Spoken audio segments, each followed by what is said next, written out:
एक गांव में दो मित्र नकुल और सोहन रहते थे। नकुल बहुत धार्मिक था और भगवान को बहुत मानता था, जबकि सोहन बहुत मेहनती थी।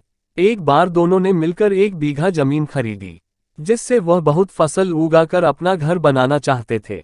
सोहन तो खेत में बहुत मेहनत करता, लेकिन नकुल कुछ काम नहीं करता बल्कि मंदिर में जाकर भगवान से अच्छी फसल के लिए प्रार्थना करता था।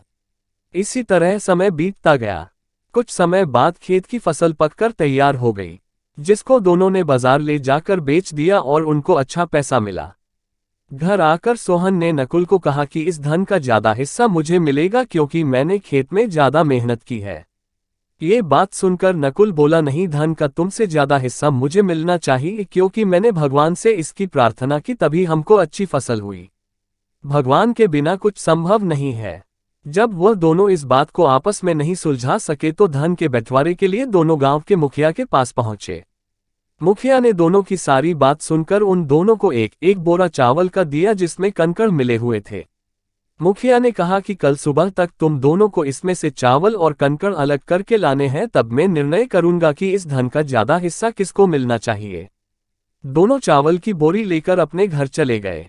सोहन ने रात भर जागकर चावल और कंकड़ को अलग किया, लेकिन नकुल चावल की बोरी को लेकर मंदिर में गया और भगवान से चावल में से कंकड़ अलग करने की प्रार्थना की। अगले दिन सुबह सोहन जितने चावल और कंकड़ अलग कर सका उसको ले जाकर मुखिया के पास गया, जिसे देखकर मुखिया खुश हुआ। नकुल वैसी की वैसी बोरी को ले जाकर मुखिया के पास गया। मुखिया ने नकुल को कहा कि दिखाओ तुमने कितने चावल साफ किए हैं। नकुल ने कहा कि मुझे भगवान पर पूरा भरोसा है कि सारे चावल साफ हो गए होंगे।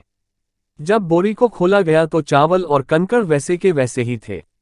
जमींदार ने नकुल को कहा कि भगवान भी तभी सहायता करते हैं जब तुम मेहनत करते हो। जमींदार ने धन का ज्यादा हिस्सा सोहन को दिया। इसके बाद नकुल भी सोहन की तरह खेत में मेहनत करने लगा और अब की बार उनकी फसल पहले से भी अच्छी हुई। शिक्षा। मित्रों, हमें कभी भी भगवान के भरोसे नहीं बैठना चाहिए। हमें सफलता प्राप्त करने के लिए मेहनत करनी चाहिए। सदैव प्रसन्न रहिए, जो प्राप्त है पर्याप्त है। जिसका मन मस्त है उसके पास समस्त है।